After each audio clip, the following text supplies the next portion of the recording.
Hansel and Gretel by the Brothers Grimm. Hard by a great forest dwelt a poor woodcutter with his wife and his 2 children. The boy was called Hansel, and the girl Gretel. He had little to bite and to break, and once when great scarcity fell on the land, he could no longer procure daily bread.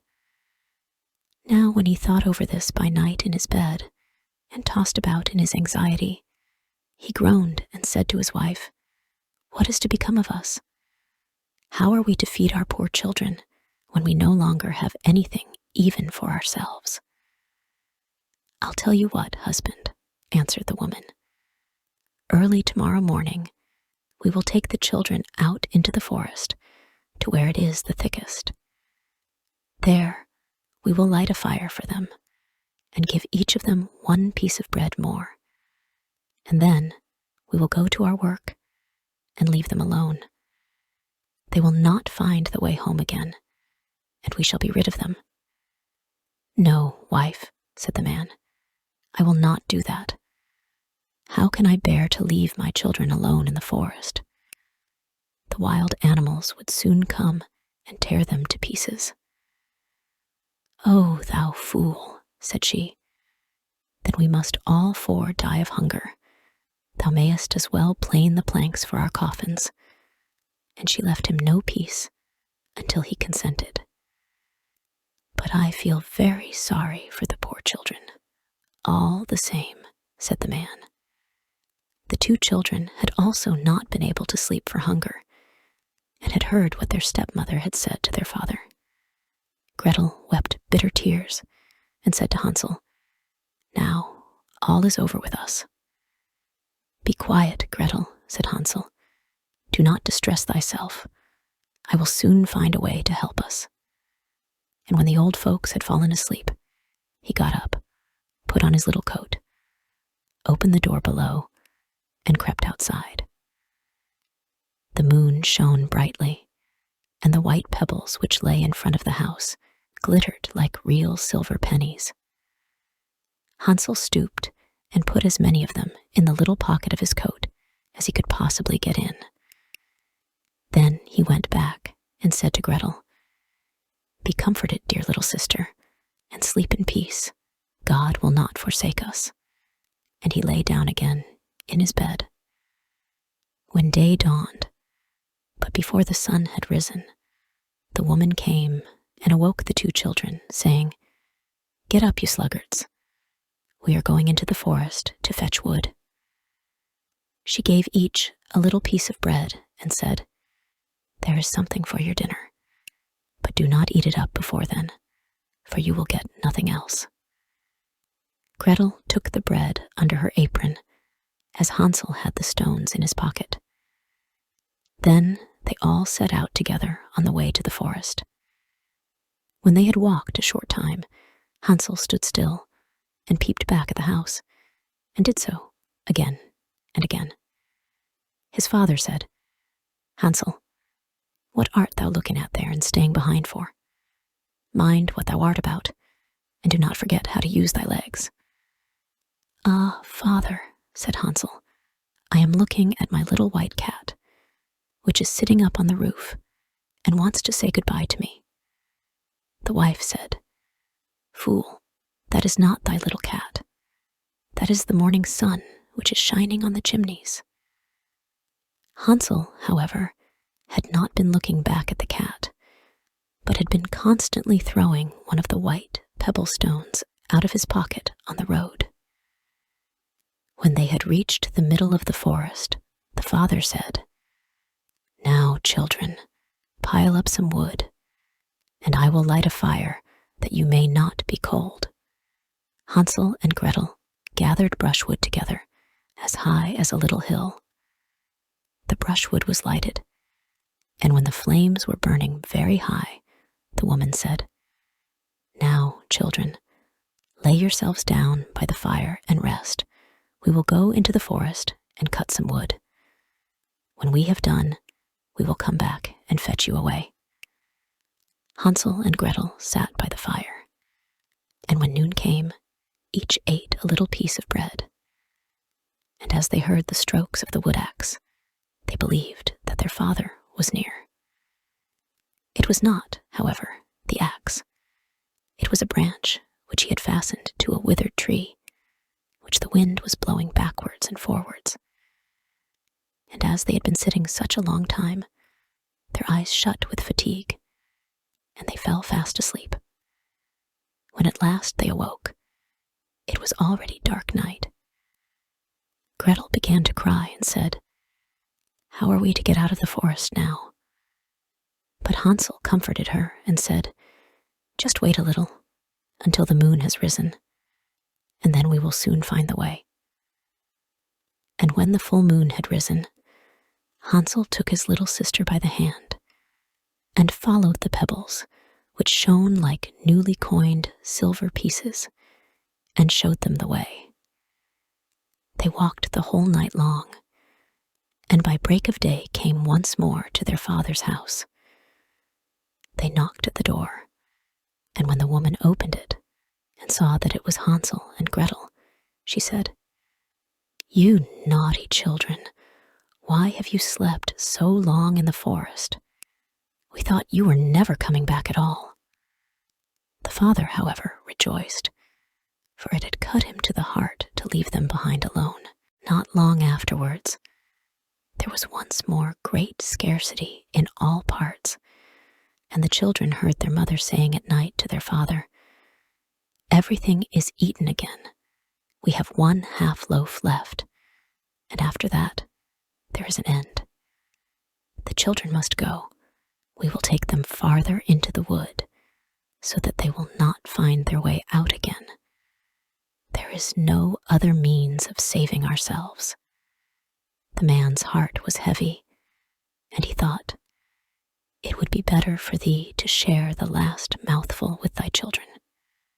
The woman, however, would listen to nothing that he had to say, but scolded and reproached him. He who says A must say B likewise, and as he had yielded the first time, he had to do so a second time also. The children were, however, still awake, and had heard the conversation.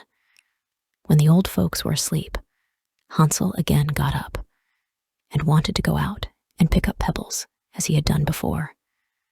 But the woman had locked the door, and Hansel could not get out. Nevertheless, he comforted his little sister and said, "Do not cry, Gretel. Go to sleep quietly. The good God will help us."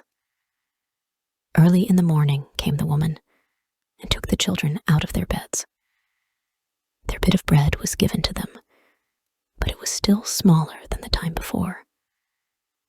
On the way into the forest, Hansel crumbled his in his pocket, and often stood still and threw a morsel on the ground. "Hansel, why dost thou stop and look round?" said the father. "Go on." "I am looking back at my little pigeon, which is sitting on the roof, and wants to say goodbye to me," answered Hansel. "Simpleton," said the woman, "that is not thy little pigeon. That is the morning sun that is shining on the chimney." Hansel, however, little by little, threw all the crumbs on the path. The woman led the children still deeper into the forest, where they had never in their lives been before. Then a great fire was again made, and the mother said, "Just sit there, you children, and when you are tired, you may sleep a little. We are going into the forest to cut wood, and in the evening, when we are done, we will come and fetch you away." When it was noon, Gretel shared her piece of bread with Hansel, who had scattered his by the way. Then they fell asleep, and evening came and went, but no one came to the poor children. They did not awake until it was dark night, and Hansel comforted his little sister and said, "Just wait, Gretel, until the moon rises, and then we shall see the crumbs of bread which I have strewn about. They will show us our way home again." When the moon came, they set out, but they found no crumbs, for the many thousands of birds which fly about in the woods and fields had picked them all up. Hansel said to Gretel, "We shall soon find the way." But they did not find it. They walked the whole night, and all the next day too, from morning till evening. But they did not get out of the forest, and were very hungry, for they had nothing to eat but 2 or 3 berries, which grew on the ground. And as they were so weary that their legs would carry them no longer, they lay down beneath a tree and fell asleep. It was now 3 mornings since they had left their father's house. They began to walk again, but they always got deeper into the forest, and if help did not come soon, they must die of hunger and weariness. When it was midday, they saw a beautiful snow-white bird sitting on a bough, which sang so delightfully that they stood still and listened to it. And when it had finished its song, it spread its wings and flew away before them, and they followed it until they reached a little house, on the roof of which it alighted. And when they came quite up to Little House, they saw that it was built of bread and covered with cakes, but that the windows were of clear sugar. "We will set to work on that," said Hansel, "and have a good meal. I will eat a bit of the roof, and thou, Gretel, canst eat some of the window. It will taste sweet." Hansel reached up above and broke off a little of the roof to try how it tasted, and Gretel leant against the window and nibbled at the panes. Then a soft voice cried from the room, "Nibble, nibble, gnaw. Who is nibbling at my little house?" The children answered, "The wind, the wind, the heaven-born wind," and went on eating without disturbing themselves. Hansel, who thought the roof tasted very nice, tore down a great piece of it, and Gretel pushed out the whole of one round window pane, sat down, and enjoyed herself with it. Suddenly the door opened, and a very, very old woman, who supported herself on crutches, came creeping out. Hansel and Gretel were so terribly frightened that they let fall what they had in their hands. The old woman, however, nodded her head and said, "Oh, you dear children, who has brought you here? Do come in and stay with me. No harm shall happen to you." She took them both by the hand and led them into her little house. Then good food was set before them, milk and pancakes with sugar, apples, and nuts. Afterwards, 2 pretty little beds were covered with clean white linen, and Hansel and Gretel lay down in them and thought they were in heaven. The old woman had only pretended to be so kind. She was in reality a wicked witch who lay in wait for children, and had only built the little house of bread in order to entice them there. When a child fell into her power, she killed it, cooked, and ate it, and that was a feast day with her. Witches have red eyes and cannot see far, but they have a keen scent like the beasts, and are aware when human beings draw near. When Hansel and Gretel came into her neighborhood, she laughed maliciously and said mockingly, "I have them. They shall not escape me again." Early in the morning, before the children were awake, she was already up, and when she saw both of them sleeping and looking so pretty, with their plump, red cheeks, she muttered to herself, "That will be a dainty mouthful." Then she seized Hansel with her shriveled hand, carried him into a little stable, and shut him in with a grated door. He might scream as he liked. That was of no use. Then she went to Gretel, shook her till she awoke, and cried, "Get up, lazy thing, fetch some water, and cook something good for thy brother. He is in the stable outside, and is to be made fat. When he is fat, I will eat him." Gretel began to weep bitterly, but it was all in vain. She was forced to do what the wicked witch ordered her. And now the best food was cooked for poor Hansel, but Gretel got nothing but crab shells. Every morning the woman crept to the little stable and cried, "Hansel, stretch out thy finger that I may feel if thou wilt soon be fat." Hansel, however, stretched out a little bone to her, and the old woman, who had dim eyes, could not see it, and thought it was Hansel's finger, and was astonished that there was no way of fattening him. When 4 weeks had gone by, and Hansel still continued thin, she was seized with impatience and would not wait any longer. "Hola, Gretel," she cried to the girl. "Be active and bring some water. Let Hansel be fat or lean. Tomorrow I will kill him and cook him." Ah, how the poor little sister did lament when she had to fetch the water, and how her tears did flow down over her cheeks. "Dear God, do help us," she cried. "If the wild beasts in the forest had but devoured us, we should at any rate have died together." "Just keep thy noise to thyself," said the old woman. "All that won't help thee at all." Early in the morning, Gretel had to go out and hang up the cauldron with the water and light the fire. "We will bake first," said the old woman. "I have already heated the oven and kneaded the dough." She pushed poor Gretel out to the oven, from which flames of fire were already darting. "Creep in," said the witch, "and see if it is properly heated, so that we can shut the bread in." And when once Gretel was inside, she intended to shut the oven and let her bake in it, and then she would eat her too. But Gretel saw what she had in her mind, and said, "I do not know how I am to do it. How do you get in?" "Silly goose," said the old woman, "the door is big enough. Just look, I can get in myself." And she crept up and thrust her head into the oven. Then Gretel gave her a push that drove her far into it, and shut the iron door and fastened the bolt.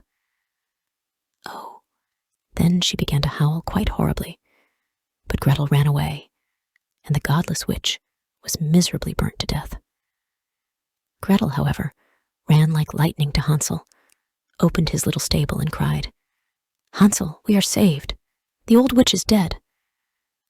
Then Hansel sprang out like a bird from its cage when the door is opened for it. How they did rejoice and embrace each other, and dance about and kiss each other. And as they had no longer any need to fear her, they went into the witch's house, and in every corner there stood chests full of pearls and jewels. "These are far better than pebbles," said Hansel, and thrust into his pockets whatever could be got in, and Gretel said, "I, too, will take something home with me," and filled her pinafore full. "But now we will go away," said Hansel, "that we may get out of the witch's forest." When they had walked for 2 hours, they came to a great piece of water. "We cannot get over," said Hansel. "I see no footplank and no bridge." "And no boat crosses either," answered Gretel, "but a white duck is swimming there. If I ask her, she will help us over." Then she cried, little duck, dost thou see? Hansel and Gretel are waiting for thee. There's never a plank or bridge in sight. Take us across on thy back so white." The duck came to them, and Hansel seated himself on its back and told his sister to sit by him. "No," replied Gretel, "that will be too heavy for the little duck. She shall take us across, one after the other." The good little duck did so, and when they were once safely across and had walked for a short time, the forest seemed to be more and more familiar to them, and at length they saw from afar their father's house. Then they began to run, rushed into the parlor, and threw themselves into their father's arms. The man had not known one happy hour since he had left the children in the forest. The woman, however, was dead. Gretel emptied her pinafore until pearls and precious stones ran about the room, and Hansel threw one handful after another out of his pocket to add to them. Then all anxiety was at an end, and they lived together in perfect happiness. My tale is done. There runs a mouse. Whosoever catches it may make himself a big fur cap out of it.